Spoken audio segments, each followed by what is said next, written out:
Hey everybody, BigBlackHatMan here. What the hell are we reviewing? Um, well honestly, I don't really know. But didn't we watch it? Yeah, yeah, I definitely watched it. Then how can we not know?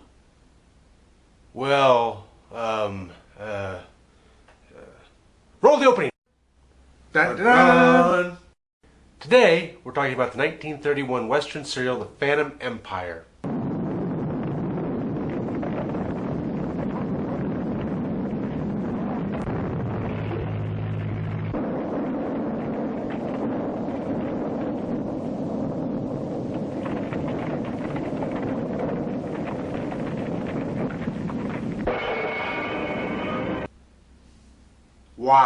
Why?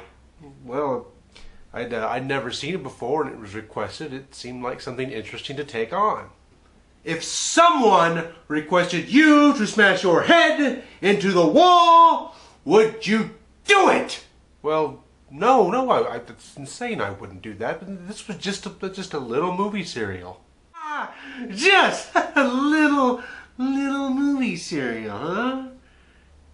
Yeah, that's exactly what this is. Just a little movie serial. Now, for those who don't know, a movie serial was a little 15 to 20 minute short that came before your film. So, movies were a big event then, right? So you saw a newsreel, a cartoon, a serial, maybe another cartoon, and then the movie. You were there for like 3-4 hours. You could sit and just watch and watch and watch. There's no TV, right? So this is how you got sort of TV episodes. And a serial was split into several parts. You went every week. You watch another part of the serial. So this one's got 12 parts. It runs about 4 total hours. That's with all the little. They do an intro every time to recap the story, just in case you missed a week of the serial. People didn't make the theater every week necessarily, and so that's how these work. They were sort of TV episodes before there was TV. Though I think they talk about TV in this serial. There's a lot of strange things. The most significant thing about this serial, The Phantom Empire, is that it starred Gene Autry, and not only did it star Gene Autry, it's Gene Autry's first appearance on the silver screen. And Gene Autry, of course, became very well known, the singing cowboy. And here's the thing about Gene Autry. He's not a great actor. At his best, he was good. And this is his very first outing, so you can guess kind of how he comes across in this. He's still charming. He still sings well. He's good looking, right? He does all those things.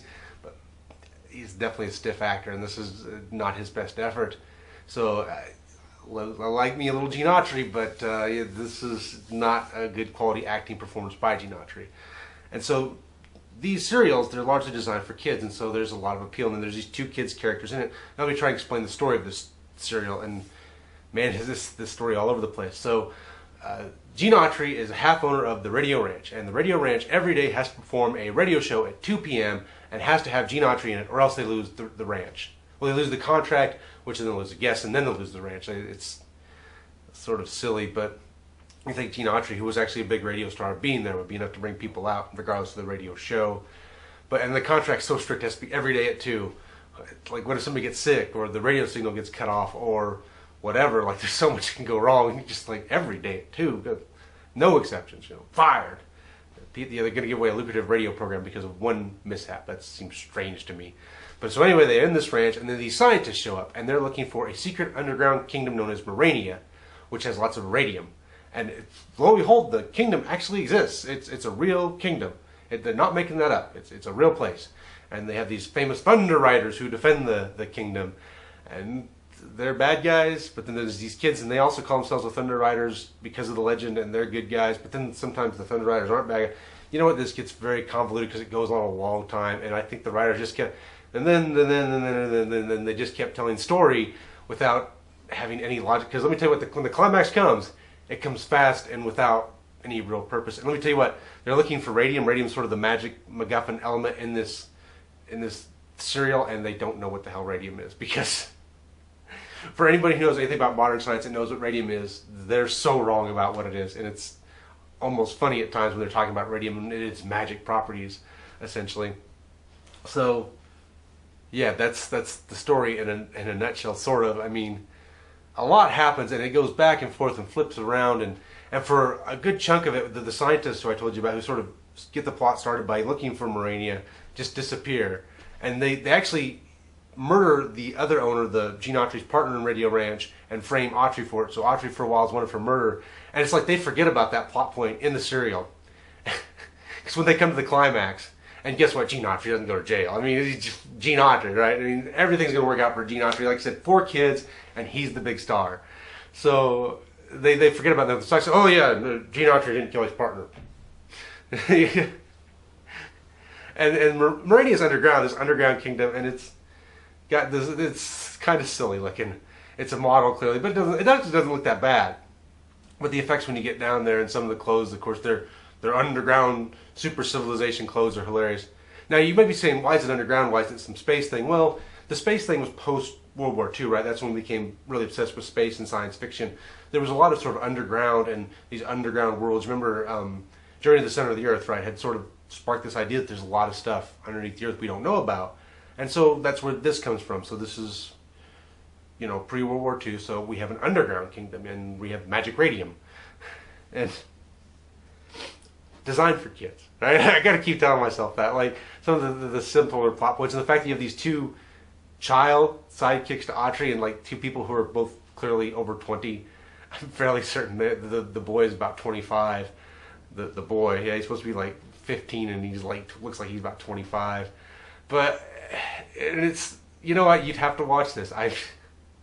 This bizarre combination of bizarre 1930s sci-fi and bizarre simplistic 1930s westerns, and they don't mesh together all the time. It's sort of like, and I'm gonna tell you what, the one element of this thing that I kept laughing at was anything would go wrong for the scientist or Morania or whoever, blame Gene Autry. Get Gene Autry. If we just get rid of Gene Autry, all our problems will be solved. He is like the end-all, be-all, linchpin to everything. If Gene Autry's gone, everything will go our way. It's just like nobody else is going to step up. It's just Gene Autry. It's, you know, like I said, I mean, if you have any sort of fandom for this sort of thing, this is definitely something to watch because it is interesting. So there you go. That's what the Phantom Empire is about.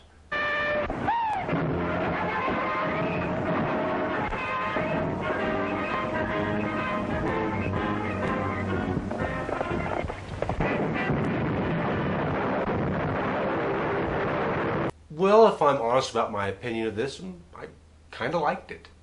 What? The acting was bad, the story was silly, the effects were okay at best for 1931, and the climax! What the hell was with the climax? Didn't even make sense, it was just insane! Well, yeah, all that's true, I will concede those points, but you know what? Overall, this was kind of just fun to watch. It's just the word fun, it was painful, boring. If we could riff on it. Actually, riffing on it would be kind of fun.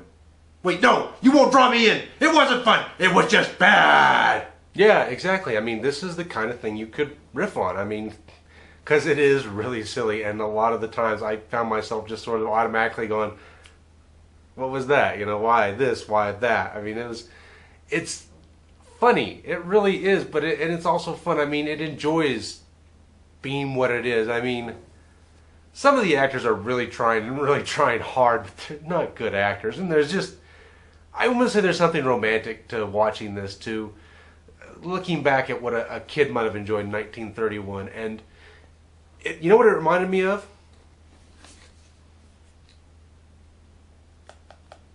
I don't know how many people have seen this, but this was freaking brilliant. This combined the old B sci-fi and the old B westerns, and this was a lot of fun. The series from 1990 or 91. Well, this is 93 on the back, so I don't think that's right. I don't know what year this came out. But the point is, Bruce Campbell's Briscoe County Jr. was a really fun series. And the Phantom Empire, because it's taking a western and sci-fi and putting them together in the B era, not later to pay tribute, but actually in that era, that's all I could think about was Briscoe County Jr. But this was so fun. It was so bad at times, but it was so interesting. And how they looked at science and how they saw radium, which is so wrong about radium. I can't. I just laughed every time we started talking about it because they were so wrong. But it was fun, and every climax, and because like I said, every episode kind of ended with this climax where Gene Autry might be killed, and you're like, well, how did they foolishly get him out of this one? Because you knew he wasn't going to be killed. This is a freaking kids thing. It's not going to happen. So this was so silly, but I liked it. I thought it was fun. I don't recommend this for everybody because number one, it takes 4 hours to watch the whole serial. But you know what? If you're bored and you just think, man, I'd like to really see what film was like from that era, what a serial was like from that era. This is one that it's fun to watch. It's the only thing I'm going to say that I just absolutely could not stand in this serial. The two kids, they're hit and miss. Sometimes what they're doing is tolerable. Sometimes what they're doing is not so tolerable. By the way, their dad is the partner who's killed in this, and it's like they forget that part way through. But their dad's coming like, whatever. He was just our dad. We barely knew him. But then there's actually Smiley Burnett and another guy. They play these two sidekicks to Gene. I'm going to say the vast majority of what they do is really freaking annoying. Like, they don't really contribute much. There's a little bit of time towards the climax in Morania where they're in these two, like, there's robots in Morania that wear cowboy hats. No kidding, there's robots with cowboy hats. Maybe it's worth watching for the robots with cowboy hats.